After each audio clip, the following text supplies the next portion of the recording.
So students, let us take few more examples, all right, and then we'll get into application of derivatives, right? So today we are going to study, we'll take first some examples of derivatives and especially the chain rule, and then we'll discuss the double differentiation, and then we'll discuss application of derivatives, the first application, that is the rate measure, all right, and then in the next lecture we'll discuss the maximum and minimum. That will be the last lecture for derivatives. All right, so still two lectures, today's and the next. All right, so let us start. Let us take the first example here. So the first example here is y is equal to 4e raised to x square minus 2x. Okay, this is the question. We have to find out its derivative. We have to find out dy by dx. All right, so let us start. So this is what we have to find out. Okay, so let us start solving. So we know that if we have the function y equal to e raised to x, then its derivative is e raised to x, right? That's all. But you know, here we have e raised to something, right, which is not x, which is x square raised to minus 2x. So what we will do is we will convert this into known form, that is let x square minus 2x is equal to t, let it be t. So this will become y is equal to 4 e raised to t. So now we have to find out its derivative, that is dy by dx. Alright, so that means we have to find the derivative of 4 e raised to t with respect to x. So we can see that these are two different variables, t and x, right? So we can see that the variables are different, right? So we can see that the variables are different. Okay, so now this will become dy by dx will become, so we will use chain rule, right? We'll first हम लोग ऊपर नीचे variable same करेंगे, तो ये हो जाएगा 4 derivative of 4e raised to t with respect to t into dt by dx, right? This is what is chain rule. That we have introduced a chain, we have introduced one variable, right? So that this derivative, you know, we can find this derivative. Okay, all right, just like यहाँ पे derivative of e raised to x with respect to x is ex. तो अगर ऊपर नीचे variable same है, then you are writing e raised to x. Okay, तो वैसे ही यहाँ पे जो है, यहाँ पे अभी 4 is a constant which is multiplied to e raised to t, so the multiplied constant is taken outside, तो 4 को हम बाहर ले लेंगे, तो ये 4 हो जाएगा, और e raised t का derivative e raised to t हो जाएगा into dt by dx हो जाएगा. अब हम क्या करेंगे, अब हम t को रीसब्स्टिट्यूट कर देंगे, तो ये हो जाएगा 4 e raised to x square minus 2x हो गया, ठीक है, और डेरिवेटिव ऑफ ये t x square minus 2x with respect to x. तो फाइनल आंसर क्या आएगा, तो फाइनल आंसर आएगा, ये टर्म तो एज इट इज रह जाएगा, ठीक है, क्योंकि अभी इसका डेरिवेटिव तो हो चुका है, तो 4e x square minus 2x as it is, और इसका डेरिवेटिव होगा 2x माइनस 2, तो वो हो जाएगा 2x माइनस 2, ठीक है. तो ये इसका आंसर है. तो जैसे मैंने आपको सिखाया था बाकी डेरिवेटिव्स फाइंड करना, उसी तरह से मैंने आपको ये वाला सवाल करना कैसे करना बता दिया है, ठीक है. तो इसको नोट डाउन कर लीजिए, और मैं जो भी सवाल दूं उसको आप पहले पॉज करिए, पॉज करके आप उसको करने की कोशिश करिए, right. You try to solve it first. तो इसको आप नोट डाउन कर लीजिए and then we will take the next question. Okay okay, ठीक है, चलिए. तो now let us take the next question.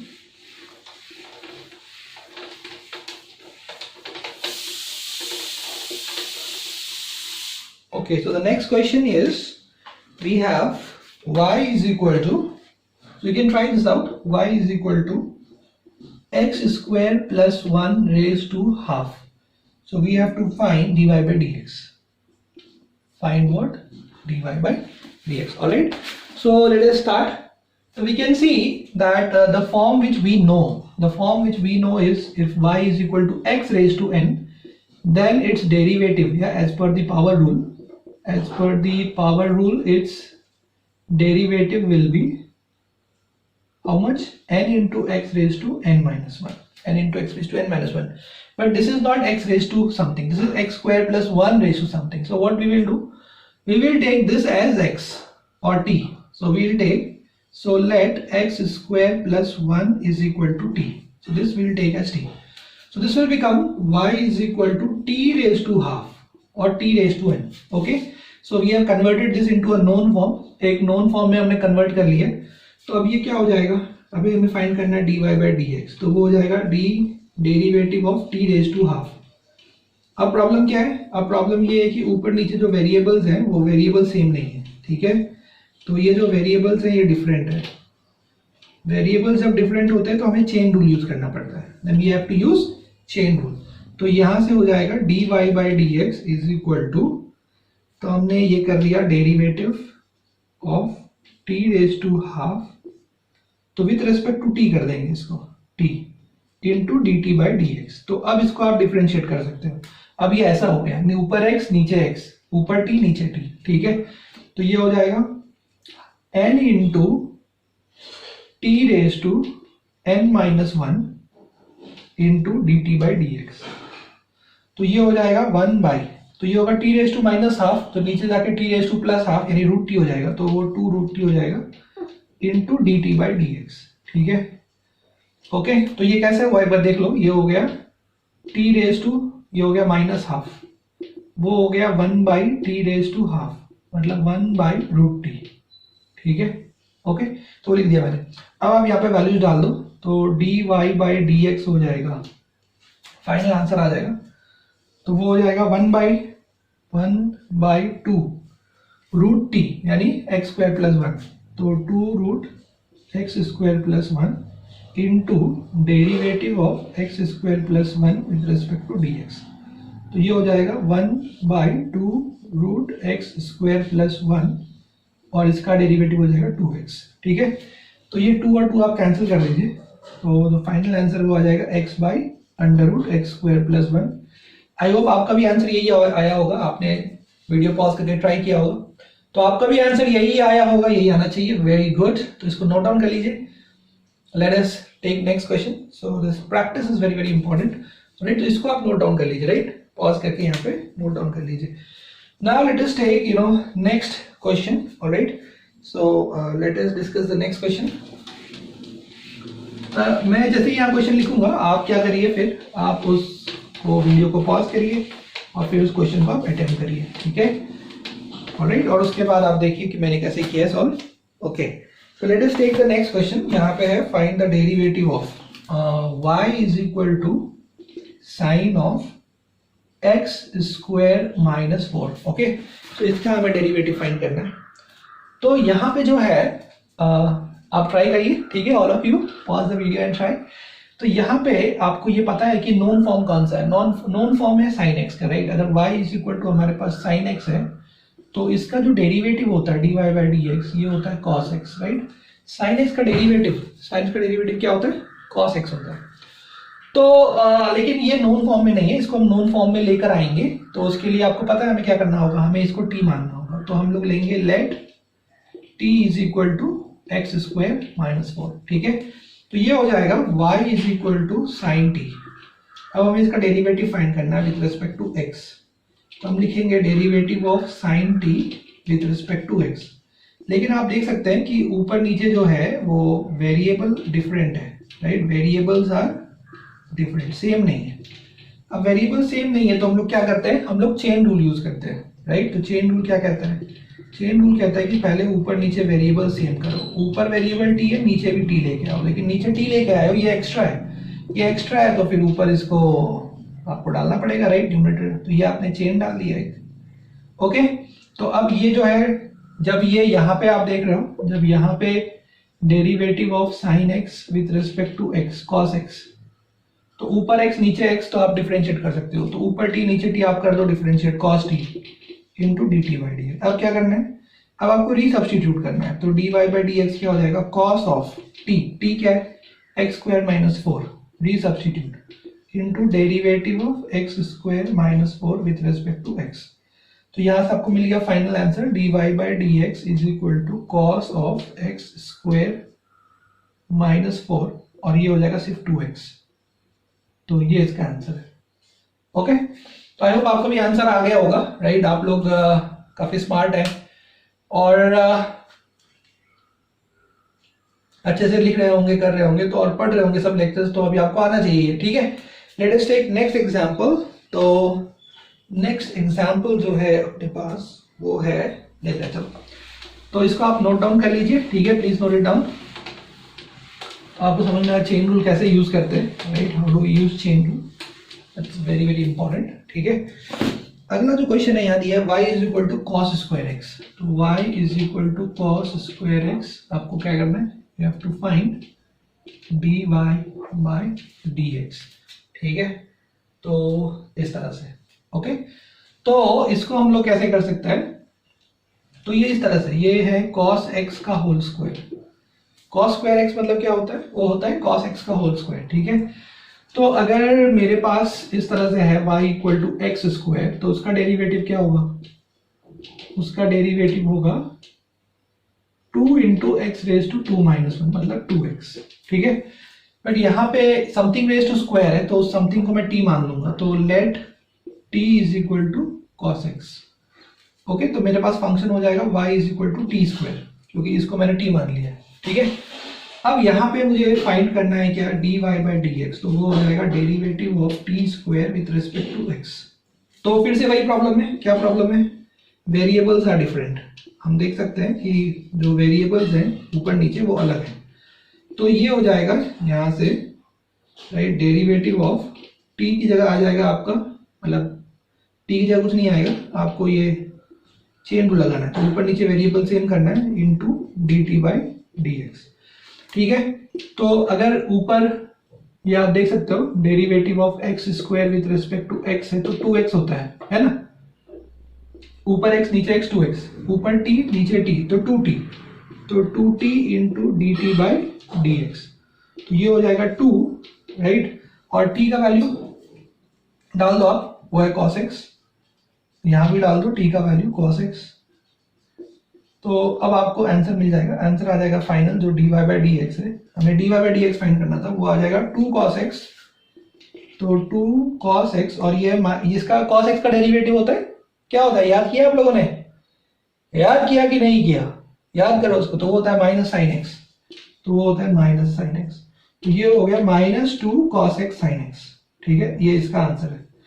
तो आप देखेंगे कहीं कहीं पे ये भी लिखा रहता है आंसर जो है वो, क्योंकि ट्रिग्नोमेट्री में एक फॉर्मूला होता है sin 2x is equal to 2 sin x cos x, तो कहीं कहीं पे आप देखोगे इसको minus 2 sin x, sorry minus sine 2x भी लिखा रहता है, माइनस साइन 2x, इस तरह से, ठीक है। तो ये फॉर्मूला है ट्रिग्नोमेट्री का, मैं आपको ये नोट डाउन कर लो, मैं आपको ट्रिग्नोमेट्री के कुछ 2-3 इंपॉर्टेंट फॉर्मूले बताता हूँ जो कि बहुत इंपॉर्टेंट है जानना हमारे लिए, ठीक है।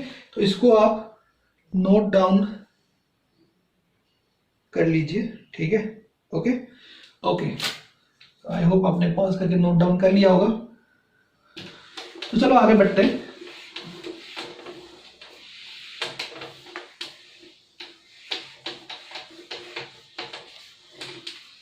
तो देखो यहाँ पे कुछ ट्रिग्नोमेट्री के फॉर्मूले लेते हैं हम लोग, जैसे कि cos 2x, तो cos 2x जो है इसका एक फॉर्मूला होता है, वो होता है 2 cos स्क्वायर x माइनस 1, ठीक है।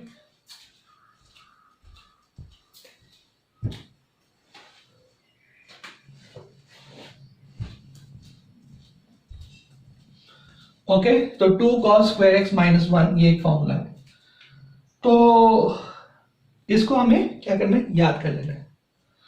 तो अभी यहां पे एक चीज देखना है कि यहां पे जब 2x है, ये क्या है, ये है डबल एंगल, और यहां पे है cos स्क्वायर x, तो यहां पे जो है ये जो एंगल है इसका ये डबल एंगल है, इसका ये क्या है, डबल एंगल, ठीक है। उसका इंपॉर्टेंस क्या बताता हूं मैं आपको। अभी यहां से देखो, यहां से इसको थोड़ा मॉडिफाई कर सकते हैं हम, क्या मॉडिफाई कर सकते हैं, ये 1 को हम उधर ले जाएंगे, तो ये हो जाएगा 1 plus cos 2x is equal to 2 cos square x, ठीक है, ओके। और इस 2 को नीचे ले आओ, तो ये हो जाएगा 1 plus cos 2x by 2 is equal to cos square x, तो ये बहुत इंपॉर्टेंट है। क्यों इंपॉर्टेंट है? क्योंकि कभी कभी हम लोगों को कुछ क्वेश्चंस में जो है ये cos स्क्वायर एक्स दिया रहता है, तो जो cos स्क्वायर एक्स दिया रहता है तो वो cos स्क्वायर एक्स है, राइट, और उसमें जो पावर है वो 2 है, तो उसको हम लीनियर फंक्शन में कन्वर्ट कर सकते हैं। लीनियर फंक्शन मतलब जहां पावर 1 हो, जैसे ये cos 2x है, cos स्क्वायर एक्स है, तो cos square x can be written as 1 plus cos 2x/2, तो इसको ध्यान रखना है, ठीक है, ओके। तो वैसे ही आप देख लो कि इस फॉर्मूले को ऐसा भी लिख सकते हैं, कैसा लिख सकते हैं, cos ऑफ x, अगर ये सिर्फ x हो, तो जैसे कि आपने देखा है कि यहाँ पे एंगल है या डबल एंगल है, यानी इधर आधा हाफ एंगल चाहिए, तो ये फॉर्मूला ऐसा भी हो सकता है 2 cos स्क्वायर x/2 - 1। समझ में आ रहा है? तो बहुत सिंपल है, मतलब यहाँ पे जो भी एंगल है थीटा, उसका 2 थीटा यहाँ चाहिए। यहाँ x/2 है तो यहाँ x, यहाँ x/4 है तो यहाँ x/2, यहाँ x/8 है तो यहाँ x/4, यहाँ जो भी है उसका डबल, यहाँ जो भी है उसका डबल, ठीक है। तो ये फॉर्मूला और ये फॉर्मूला दोनों एक जैसे ही हो गए, दोनों एक ही है बेसिकली, राइट। दोनों में जो कंसेप्ट है वो एक ही है कि यहाँ जो एंगल है उसका डबल एंगल, यहाँ जो एंगल है, तो ये एक ही हो गए, ठीक है। तो इसको हम क्या कर सकते हैं, इसको हम फिर से 1 इस साइड ले जाएंगे, तो ये हो जाएगा 1 plus cos x is equal to 2 cos square x/2, फिर 2 को यहाँ ले जाइए, तो ये हो जाएगा 1 plus cos x/2 is equal to cos square x/2। तो अभी ये और ये एक ही हो गए, ये दोनों एक जैसे ही हो गए। समझ में आ रहा है आपको? तो cos square x is 1 plus cos 2x/2। अगर तुमने यहाँ पे एंगल हाफ किया cos स्क्वायर x/2, तो यहाँ भी एंगल हाफ हो जाएगा, 2x की जगह x हो जाएगा। समझ में आ रहा है? तो हम लोग को बस ये याद रखना है कि इधर डबल एंगल है, उधर एंगल है। जैसे मान लो एक और एग्जांपल लेते हैं, जैसे मान लो कि इधर हमने और हाफ कर दिया, इसको cos ऑफ x/2 कर दिया, तो इसका आधा उधर चाहिए, यानी x/4, तो ये हो जाएगा 2 cos स्क्वायर x/4 - 1 हो जाएगा। समझ में आ रहा है? इस तरह से जो भी इधर है उसका आधा उधर। तो यहाँ पे फॉर्मूला क्या बनेगा, अब आप डायरेक्ट लिख सकते हो, ये बन जाएगा 1 प्लस, ठीक है, ये बन जाएगा 1 plus cos x/2/2 is equal to cos square, यहाँ पे उसका आधा चाहिए x/4। समझ में? तो इस तरह से, तो ये बहुत इंपॉर्टेंट है। ये बहुत जगह जो हम लोग को ट्रिग्नोमेट्रिक सब्स्टिट्यूशंस यूज करने होते हैं, ट्रिग्नोमेट्रिक जो ट्रांसफॉर्मेशंस करने होते हैं कहीं कहीं पे, राइट, हमें cos स्क्वायर x को हटा के हमें ये डालना होता है 1 प्लस cos 2x/2, क्योंकि दोनों इक्विवेलेंट है, और उससे जो है हमारा वो तो सॉल्व करने ईजी होता है, सॉल्व करने में ईजी होता है, ठीक है। तो इसको याद रखिए। अच्छा, यहाँ पे एक और दूसरा फॉर्मूला है इसका, ये है 2 cos स्क्वायर x - 1। यहाँ पे एक और फॉर्मूला है इसका, वो है 1 - 2 sin square x, 1 - 2 sin square x, ठीक है, ये भी एक फॉर्मूला है। तो अब हम इसको थोड़ा मॉडिफाई करेंगे, राइट। तो इसमें हम क्या करेंगे, अभी इसमें हम लोग ऐसा करेंगे, इसको इधर, हाँ, इसको इधर ले आएंगे और इसको इधर ले आएंगे, ठीक है। तो ये क्या हो जाएगा, तो ये हो जाएगा 2 sin square x, 2 sin square x equal to 1 minus cos 2x, 1 minus cos 2x हो जाएगा। समझ में आ रहा है? ठीक है, इस तरह से हो जाएगा। तो आपको मिल जाएगा, आपको क्या मिल जाएगा, आपको मिल जाएगा यहां से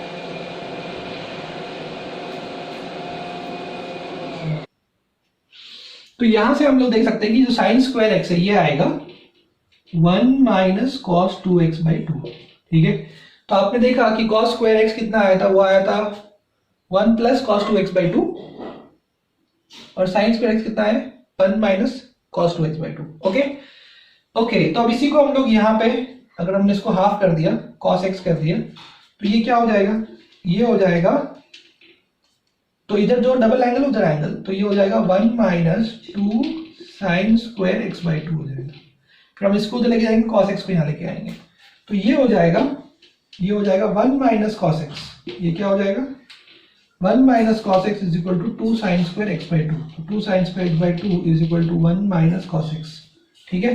तो यहां से हमको क्या मिल जाएगा, यहां से हमको मिल जाएगा साइन स्क्वायर x/2, तो साइन स्क्वायर x/2 मिल जाएगा 1 माइनस cos x/2।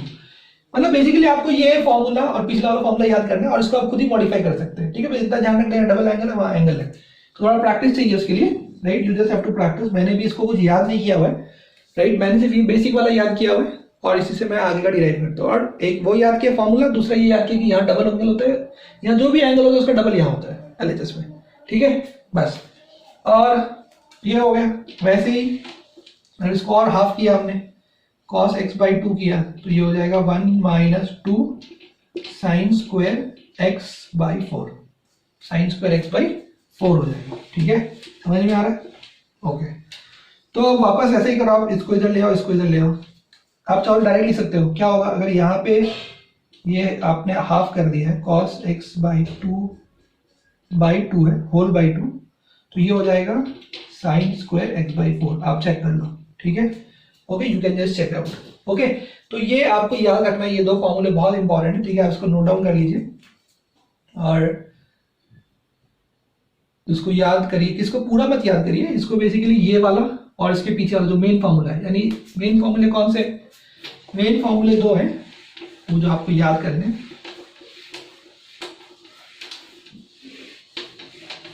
जो आपको बहुत फिजिक्स में बहुत ज्यादा यूज होता है। ठीक है, तो वो आपको याद कर लेने। कौन से? तो cos 2x जो है उसका एक फॉर्मूला है 2 cos स्क्वायर x - 1, दूसरा है 1 - 2 sin स्क्वायर x, और एक है cos square x - sin square x। समझ में आ रहा है? एक्चुअली इसी से ये सब आ जाते हैं, हम इसको कन्वर्ट कर सकते हैं, है कि नहीं? क्योंकि हमको पता है कि 1 का मतलब क्या होता है? 1 का मतलब होता है sin square x plus cos square x। तो आप देख लो, ये वाला आ जाएगा इससे, cos square x - sin square x। ठीक है, फिर आप इसी को cos स्क्वायर को लिख दो, cos स्क्वायर को लिख दो आप, ये हो जाएगा 1 - sin square x - sin square x। हो गया? ओके, तो ये हो गया 1 - 2 sin square x।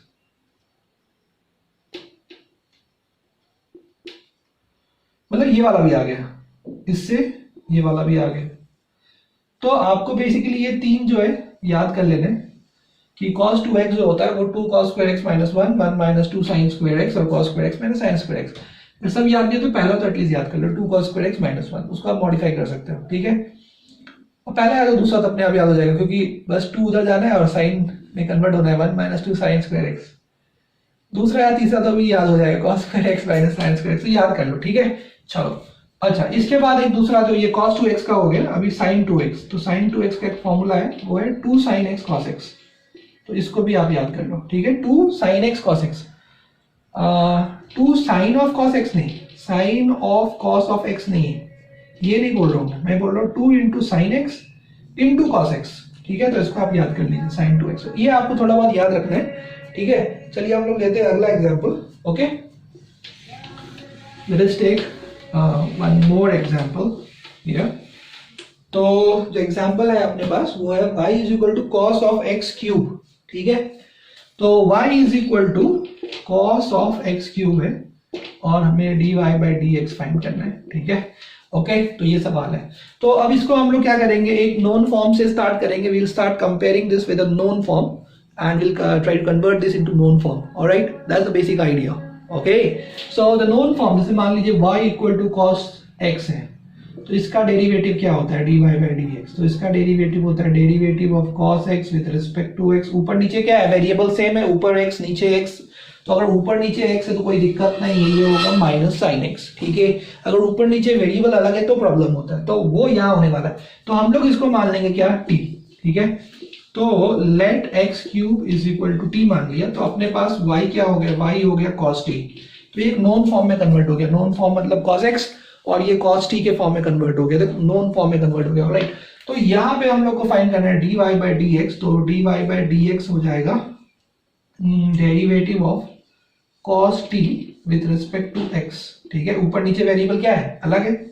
Right, variable मैंने बार बार लिखा है ताकि आपको वो चीज नोटिस हो कि हम लोग चेन रूल कब यूज करते हैं। ठीक है, when to use chain, variables are different. तो यहाँ पे ये जो dy/dx हो जाएगा, ये हो जाएगा डेरिवेटिव ऑफ cos t, हमको ऊपर नीचे वेरिएबल सेम करना है, इनटू dt/dx। राइट, आप लोग पॉज करके ट्राई करते हैं ना? करते हैं कि नहीं करते? किया करो, पॉज करके क्वेश्चन ट्राई किया करो। ठीक है, अब ये cos t का डेरिवेटिव हो जाएगा -sin t into derivative of t का वैल्यू क्या है? x³। ठीक है, विद रिस्पेक्ट टू x। तो माइनस साइन टी डाल दो, टी है एक्स क्यूब, और ये derivative of x raise to n यानी 3x²। तो आंसर आ गया -3x² into sine of x cube. ठीक है, ये आंसर है। ये मत कर देना कि ये x² को अंदर ले लिया, x रेज टू 5 कर दिया, ऐसा मत करना। ठीक है, तो ये है अगला सवाल, इसको नोट डाउन कर लीजिए। हम लोग लेते हैं यहाँ एक और सवाल। ठीक है, आप इसको लिखिए, नोट डाउन कर लीजिए पॉज करके। ओके, तो जो अगला सवाल है वो ऐसा है, हमें दिया गया है हमें यहाँ x और y दिए गए t के टर्म्स में। ठीक है, तो x दिया गया है हमें a इन t⁴ और y दिया गया है bt³। ठीक है, bt³ और हमसे बोला गया है कि फाइंड dy/dx, ये पूछा गया। ठीक है, तो फाइंड dy/dx। ओके, तो आप यहाँ पे देखो, बहुत ही अच्छा क्वेश्चन है, फिजिक्स में काफी यूज होता है आगे के चैप्टर्स में ये वाला कॉन्सेप्ट, तो इसलिए हम ऐसा क्वेश्चन ले रहे हैं। ठीक है, तो देखिए, तो यहाँ पे जो है बेसिकली हमें फाइंड करना है dy। यहाँ पे देख सकते हैं x is a function of t, y is a function of t, दोनों t के फंक्शंस हैं। ठीक है, और हमें फाइंड करना है dy/dx, हमें फाइंड करना है dy/dx। अभी हम क्या करेंगे, अभी हम लोग यहाँ पे लगा सकते हैं चेन रूल, क्योंकि x is a function of t। अभी y और x दोनों t के फंक्शन है, तो हम इसको डायरेक्टली डिफरेंशिएट कर सकते हैं। तो हम इसको लिख देंगे dy/dt इंटू dt/dx। ये हमने चेन रूल लगा दिया, ये हमने क्या कर दिया, चेन रूल लगा दिया। ठीक है, समझ में आ रहा है आपको? ठीक है, और इसको हम लिख सकते हैं और थोड़ा सा मैथमेटिक्स लगा देंगे, तो ये हो जाएगा dy/dt और इसको रेसिप्रोकल ले लेंगे नीचे, राइट। तो ये कितना हो जाएगा, ये हो जाएगा इंटू dx/dt, ऐसे नो। ठीक है, समझ में, ये ऐसा हो गया ना।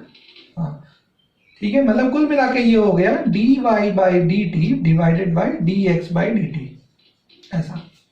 ठीक है, ओके, आप ऐसे सोच सकते हो, नहीं तो आप डायरेक्टली बोल सकते हो सर ये तो हम ऐसे भी कर सकते थे, डायरेक्टली यहाँ dt डिवाइड कर सकते थे, मतलब ऐसा कर लेते सर, आपने इतना मुश्किल हमारे लिए कर दिया, तो हम इससे आसान कर लेते। क्या कर लेते सर, हम कर लेते सर dy/dx है सर, हम कर लेते हैं, हम क्या कर लेते हैं, हम कहते हैं सर हम ये कर लेते कि dy/dx है, उसको हम कर लेते सर dy/dt और dx/dt, हम ऊपर नीचे dt से डिवाइड कर देते थे तो भी यही आ जाता। हाँ वही आ जाता, सही बात है, वही किया, लेकिन चेन रूल से मैंने आपको उसको जस्ट कनेक्ट करके बता दिया। ठीक है, तो आप ऐसा कर सकते हैं, बहुत अच्छी बात है। अब इसको डिफरेंशिएट करो, dy/dt, इसको with respect to t differentiate करना है। b कांस्टेंट है और t³ का डेरिवेटिव होगा 3t²। ठीक है, ओके, अब x को t के रेस्पेक्ट डिफरेंशिएट करना है, तो a जो है a कांस्टेंट है, बाहर आ जाएगा, t⁴ का डेरिवेटिव हो जाएगा 4t³। तो इसको आप देख लो, यहां से आपको जो फाइनल आंसर है वो मिल जाएगा dy/dx is equal to 3b/4a, 3b/4a और t² से कट के ये सिर्फ t बचेगा, तो t 4at। तो ये हो गया dy/dx। समझ में आप लोगों को? ठीक है, तो ये हो गया इसका आंसर। ओके, तो अब मैं ये लिख लीजिए आप, अब मैं आपको समझाता हूँ कि डबल डेरिवेटिव क्या होता है। So we have taken many questions here just for your practice, आपके प्रैक्टिस के लिए, तो आप प्रैक्टिस करिए इसको बार बार, बारंबार। ठीक है, तो let us now try to understand what is double derivative. ठीक है, डबल डेरिवेटिव क्या होता है, let us try to understand that. तो देखिए, तो हम लोग यहाँ पे डिस्कस करने वाले हैं कि डबल डेरिवेटिव क्या होता है, और वो या डबल डिफरेंशिएशन, डबल डेरिवेटिव बोलो या डबल डिफरेंशिएशन बोलो। ठीक है, तो ये क्या होता है, let us try to understand. जैसे मानो कि हमारे पास एक फंक्शन है y is equal to f(x), क्या फंक्शन है, y is equal to f(x). हमने अगर इसको एक बार डिफरेंशिएट किया पहली बार, तो उसको हम लोग कहते हैं first order derivative, first order derivative. मतलब इसका एक और नाम है, इसका नाम एक और है second order derivative, second order derivative. हमने इसको एक बार डिफरेंशिएट किया तो ये हो गया dy/dx इज इक्वल टू इसका डेरिवेटिव। ठीक है, तो इसका जो डेरिवेटिव है उसको हम लोग बोल सकते हैं f'(x).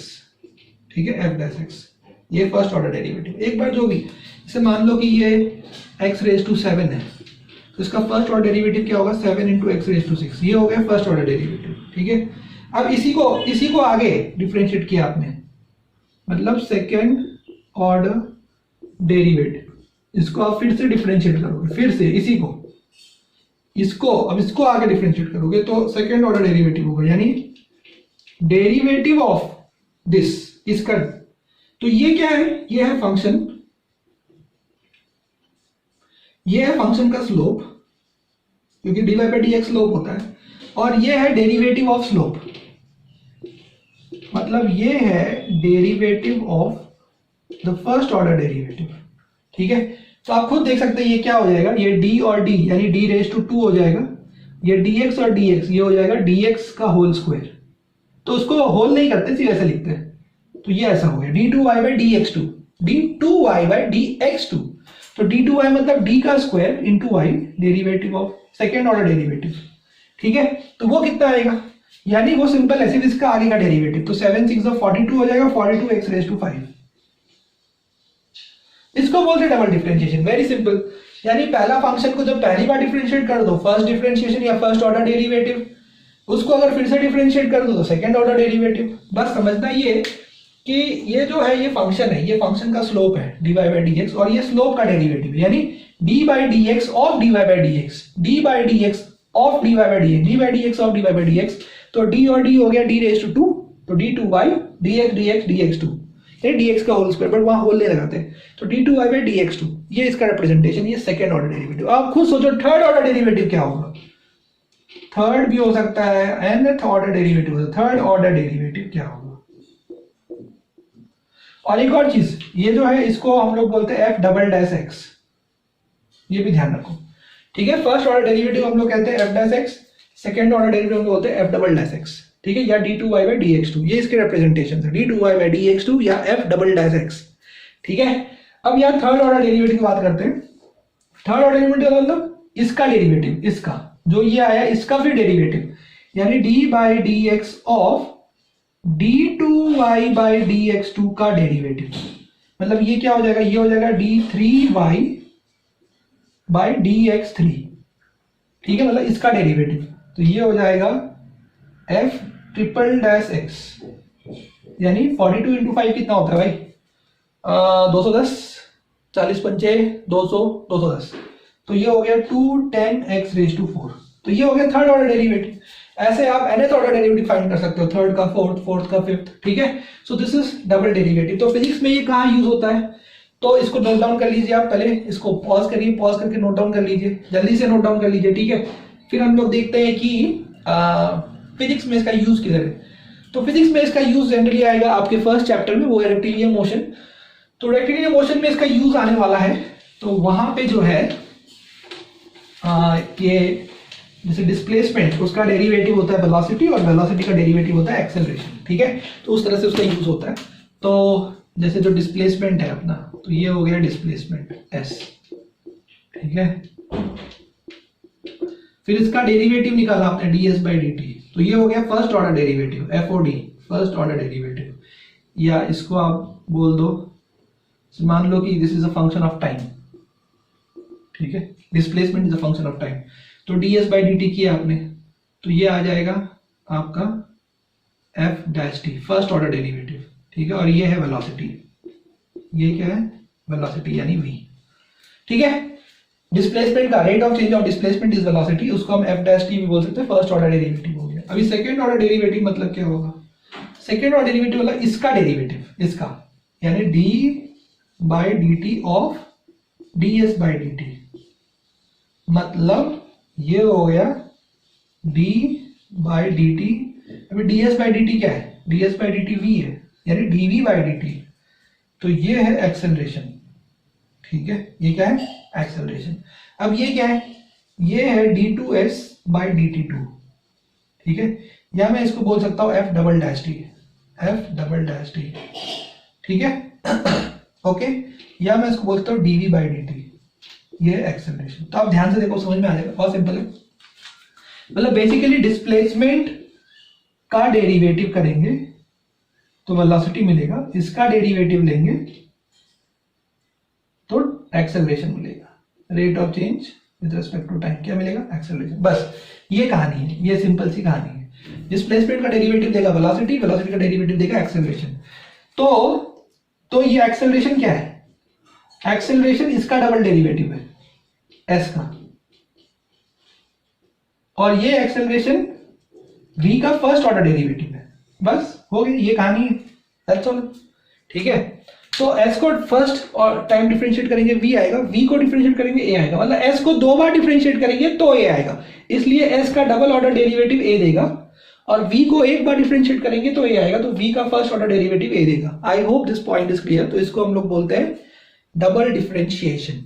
ओके, तो ठीक है, आज हम लोग इस वीडियो में यहां तक विल स्टॉप हियर।